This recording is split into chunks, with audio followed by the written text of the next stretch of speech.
नाज़रीन, आज world physical therapy day है। तिब्बी शोबे में फिजियोथेरेपी नागुज़ेर हो गई है। मेडिकल शोबे में हर अस्पताल की ये बेहद अहम ज़रूरत बन चुकी है।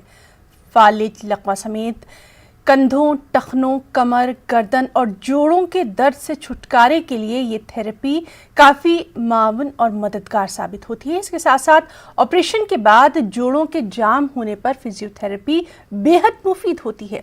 इसके साथ साथ पुट्ठों का तनाव कम करने के लिए भी बहुत बड़ा किरदार अदा करती है। कोरोना के दौर में जबकि अंदेशों, तनाव और जिस्मानी हरकत महदूद होकर रह गई हैं, तो ऐसे माहौल में फिजियोथेरेपिस्ट का रोल बेहद अहमियत का हामिल हो गया है। फिजियोथेरेपिस्ट लोगों को कोरोना वायरस के तवील मुद्दती असरात को समझने में भी काफ़ी मदद कर सकते हैं। और इस वक्त हमारे साथ मौजूद हैं मशहूर फिजियोथेरेपिस्ट रिदवाना सनम जी। रिदवाना जी, सबसे पहले तो आपका न्यूज़ 18 उर्दू में हम बहुत बहुत इस्तकबाल करना चाहेंगे।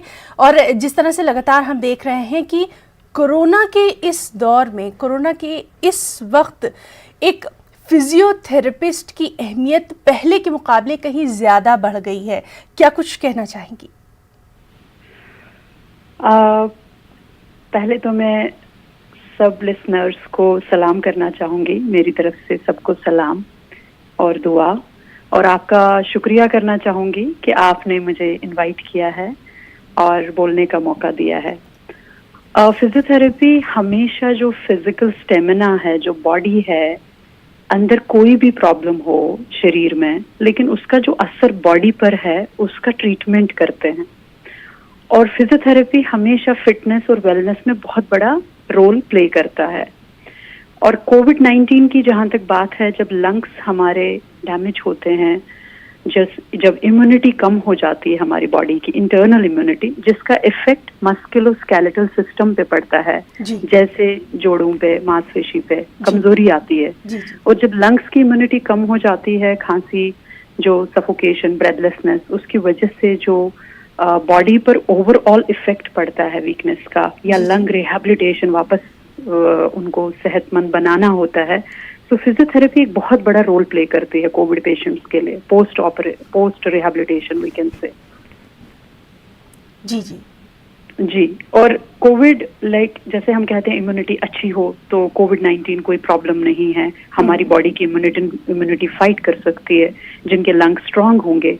तो अगर हम पहले ही ब्रीदिंग एक्सरसाइजेस करेंगे, सीखेंगे, और अगर हमारी लंग्स की कैपेसिटी अच्छी हो, इम्यूनिटी अच्छी हो, तो ये जो कोरोना वायरस है, कोविड-19 है, ये इफेक्ट नहीं कर सकता, मतलब डैमेज नहीं कर सकता, बॉडी में आएगा और एसिम्प्टोमेटिक रह सकता है और इंसान हेल्दी रह सकता है।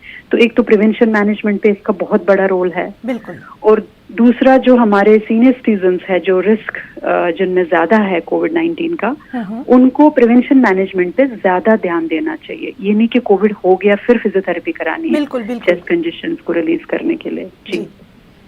और डॉक्टर साहब, आपसे ये भी जानना चाहेंगे, जिस तरह से वर्क फ्रॉम होम का जो एक कल्चर अभी हम लगातार देख रहे हैं और हम सब उससे गुजर भी रहे हैं, ऐसे मौके पर ख़ास तौर से अगर हम देखें तो कुछ जो ख़ास बॉडी पार्ट्स हैं उनमें दर्द शिद्दत से उभर कर सामने आ रहा है, तो ऐसे मौक़ों के लिए एक फिजियोथेरेपिस्ट से बढ़कर कोई हमें सलाह नहीं दे सकता। जी, एक्सपर्ट एडवाइस इसमें बहुत इम्पोर्टेंट है, बिकॉज ये सेडेंटरी लाइफस्टाइल है। घर में बंद 6 से 8 घंटे, 10 घंटे घर में बैठ के काम करना, और घर में प्रॉपर ऑफिस की तरफ बहुत सारे लोगों के पास फर्नीचर भी नहीं था, मतलब वो बेड पे बैठ के काम करते हैं, सोफे पे बैठ के काम करते हैं, तो वो पोस्चर भी ठीक नहीं रहता उनका। और इस वजह से जो स्पाइन रिस्क में रहता है, spinal problem, neck pain, back pain बहुत ज्यादा हो रहा है लोगों को।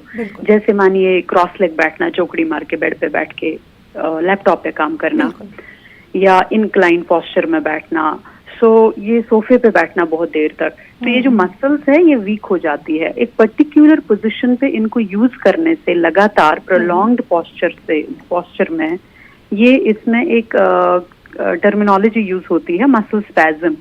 तो मसल जो है वो थक जाती है, और उसकी वजह से फिर स्पाइन डैमेज होता है। तो we can say it is postural problem.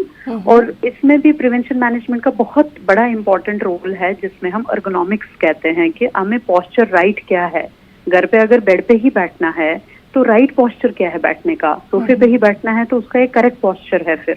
तो आई बिलीव कि फिजियोथेरेपी टिप्स ऑलरेडी गूगल पर भी है, यूट्यूब पे है, और आजकल ऑनलाइन कंसल्टेशंस अवेलेबल है।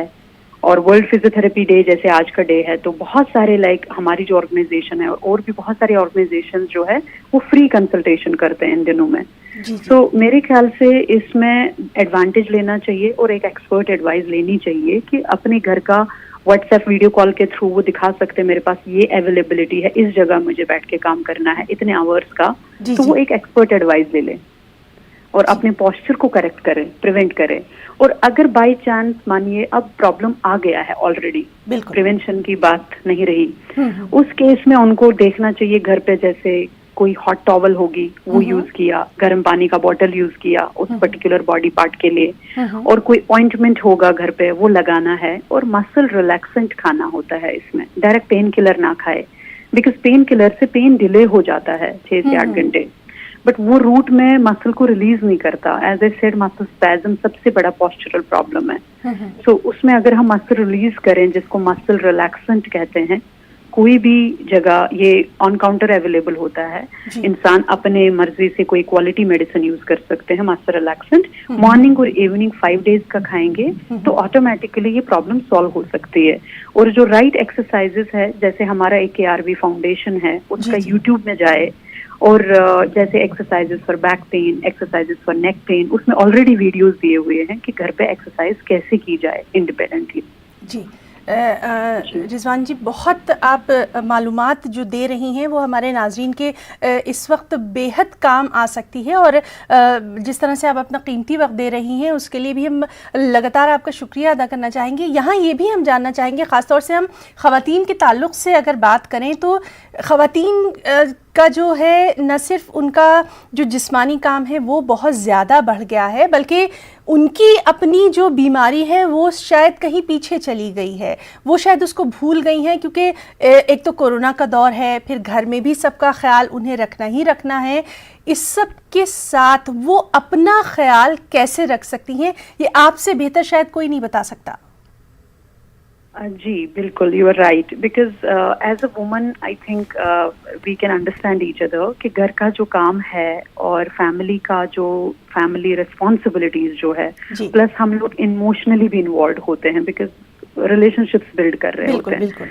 सो यहाँ पे फिजिकल हेल्थ भी इम्पोर्टेंट है, यहाँ पे इमोशनल हेल्थ भी इम्पोर्टेंट है एंड मेंटल हेल्थ भी इम्पोर्टेंट है। तो ये तीनों हेल्थ को अगर हम मिलाएं, जैसे स्ट्रेस सबसे ज्यादा लेडी लेती है because she has hormonal changes also, और यहाँ से रिश्तों को संभालना, तो वहाँ पे एक मेंटल स्ट्रेस भी आता है, एक इमोशनल स्ट्रेस हो गया, एक फिजिकल स्ट्रेस हो गया। घर में जब सब है तो घर का सारा काम उस पर आता है। तो मेरे ख्याल से सबको पार्टिसिपेट करना चाहिए, बिकॉज अभी इक्वालिटी का जमाना है, हम लोग इक्वालिटी पे, वुमन एम्पावरमेंट पे इतनी बातें करते हैं।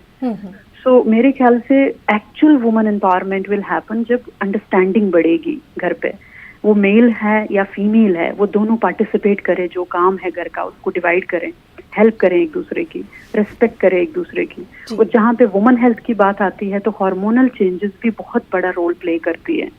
तो मस्कुलोस्केलेटल सिस्टम जो मेरा डोमेन है उस पर जब बात करते हैं हम, इमोशनली अपसेट होना या अनस्टेबल होना या मेंटल हेल्थ का कोई भी इशू, जैसे स्ट्रेस हो गया, एंजाइटी हो गया, डिप्रेशन हो गया, सैडनेस हो गई बेसिकली, सो उसका भी बहुत बड़ा असर मस्कुलोस्केलेटल सिस्टम में, मतलब बॉडी पर, फिजिकल स्टेमिना पे पड़ता है ओवरऑल।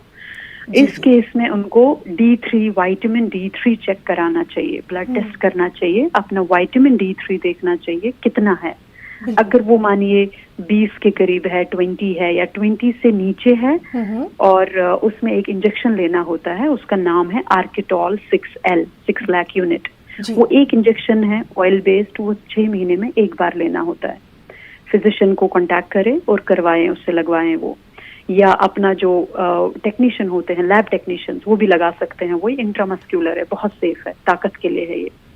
और दूसरा, अगर दूसरा उनको ध्यान देना चाहिए कि वो अगर 20 और 40 के बीच में अगर है तो उस केस में वो शशेज होते हैं, या एक छोटा सा आर्केटॉल 6L का एक शीशी आती है जो पीने वाली, मतलब छोटे छोटे होते हैं वो। सो वो जो है वो पी सकते हैं वंस इन अ वीक। तो वो उनको 8 वीक्स का कोर्स करना होता है। और अगर वो शशेज जो दूध में डालते हैं उसको मिला के वो पी लें, और वो भी 8 वीक में 8 पीने होते हैं वीकली। जी रिजवाना सनम साहिबा, तो आपने अपना इतना कीमती वक्त दिया और बेहद आपने कारामद जो मालूमात हमारे तमाम नाजरीन तक पहुंचाई हैं, उसके लिए हम आपका बहुत बहुत शुक्रिया अदा करना चाहेंगे। तो नाजरीन, ये थी हमारे साथ फिजियोथेरेपिस्ट रिजवाना सनम साहिबा, जो कि तमाम तर तफसीलात दे रही थी कि आज के इस दौर में किस तरह से फिजियोथेरेपिस्ट से मदद ली जा सकती है।